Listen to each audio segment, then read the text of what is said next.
Matt Live here with Adam So Fun.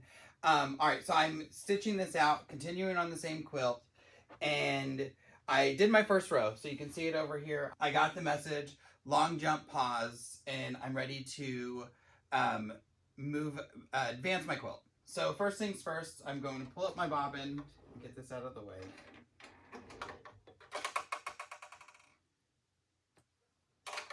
All right. So this is the method I use. This is the way I like to do it. Again, there's multiple ways to do everything. This is just the way I like to do it. So I trimmed my bobbin and I'm going to advance my quilt, not worrying about the design at all yet. So I will come over, loosen my bungees, take out my side pins. I love the hammock down here because I can put my bungees right into that hammock and they're not going to fall and hit the ground or fall and shatter. I'm going to jump out of the screen really quick because I'm doing the same thing on the left. These bungee grabbers, I don't know if you noticed, but with one hand I released all those bungees.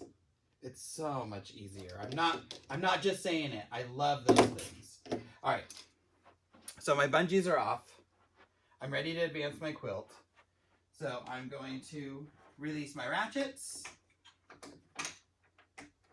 and crank this up. And I know that other design is going to sink up in there, so I'm going to give myself a little extra room since this is the first row, because that other design is going to pop up into this area, and I want to make sure that it can get there. So that will show me that it does.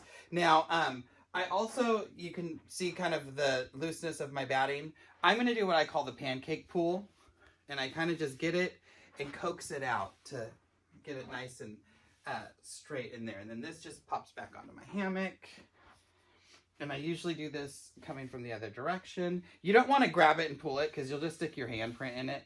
That's why I call it the pancake pull. Have you noticed everything comes back to food? All right, that looks good.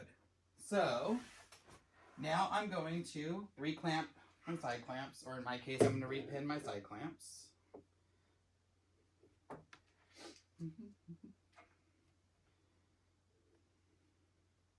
And I'm going to set this, what I'm doing is I'm setting this up to, if I were to push start and pretended that everything was where it was supposed to be, that I was ready for it to stitch that next row. And then I'm going to go back in and move things. So I've got my side, or I've got everything nice and taut. It might be a little tight. I think I'm going to release it a click. Oh, that looks much better. All right.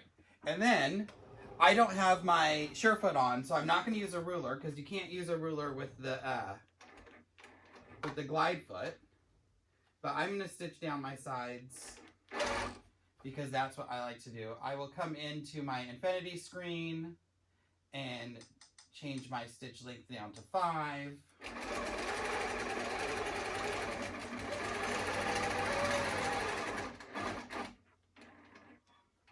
And this was kind of a more important step before the glide foot came out. Once the glide foot came out, I mean, it will glide over the sides, but it's just one more precaution.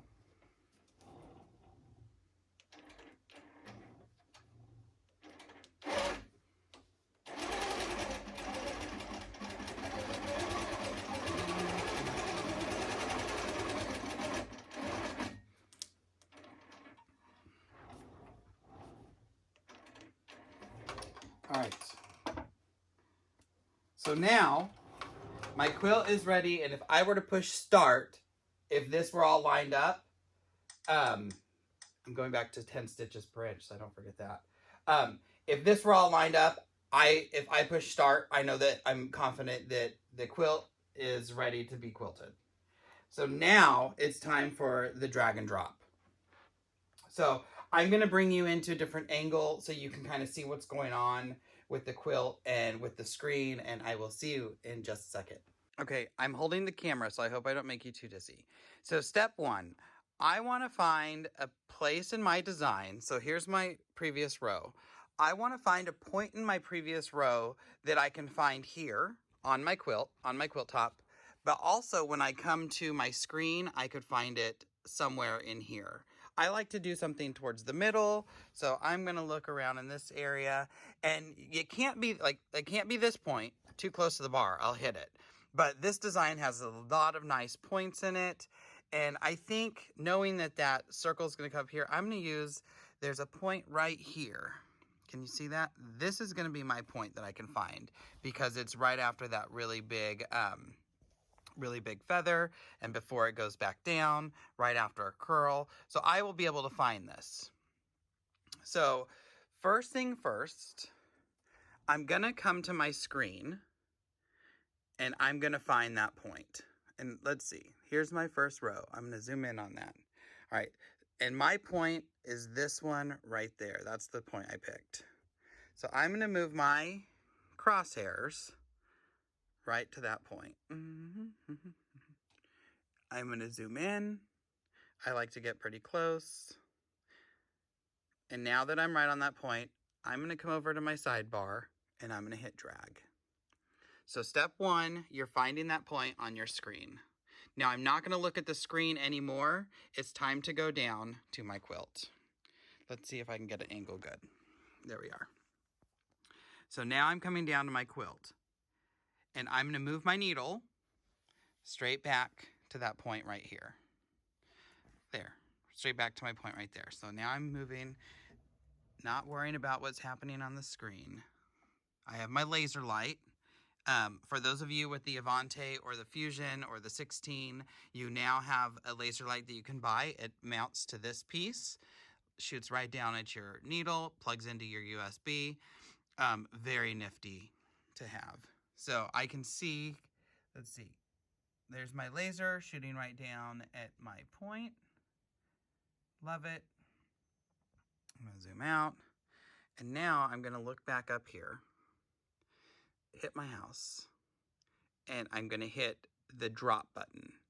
You'll notice when you, so it's drag, when you touch it, it selects, it turns to drop, and you have to deselect it. And now I'm ready to stitch out row 2. I always do a few checks, so don't get dizzy. I'm gonna switch you back and forth. So I'm gonna move my machine to this point right here. Put my needle there. And then I'm gonna come up. I'll zoom into that interchange and make sure that I'm on that point, and I am. And I'm gonna check one more time on the other side. Maybe this time I'm gonna look up here and I'm gonna say, okay, I wanna see if that point is right. So I go to that point, look down, I'm on that point. So now I know everything is lined up and I can stitch my next row. So I'm going to set you back on the tripod so I can do this. I'll see you in a second. All right, so I went in, I checked my points, I did a few reference checks, and I always do that. I will again make sure my orange crosshairs are higher than the highest point of my design. They are. I'll come and make sure they're lower than the lowest point of my design. I have plenty of room, and now I can stitch this out. So I'm gonna hit resume. I like to move my machine somewhere near the start point, just because I don't want the gears and the motors to have to move it all this way when it's doing enough work going through the rest of the motions. So I always move it somewhere over here. I don't put it right on that dot. I just come somewhere close. I'm gonna hit resume. I'll do my pull-ups, my tie-offs.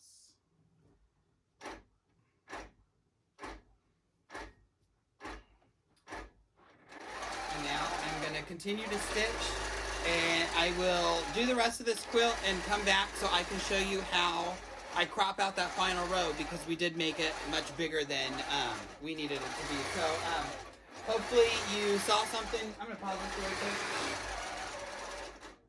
Hopefully, maybe this makes drag and dropping or advancing your quilt a little bit easier. Again, if you have any questions, feel free to reach out to me, adamsofun.com, adamsofun on Instagram and Facebook. There's messengers everywhere. So shoot me a message, shoot me an email, and adamsofun@gmail.com.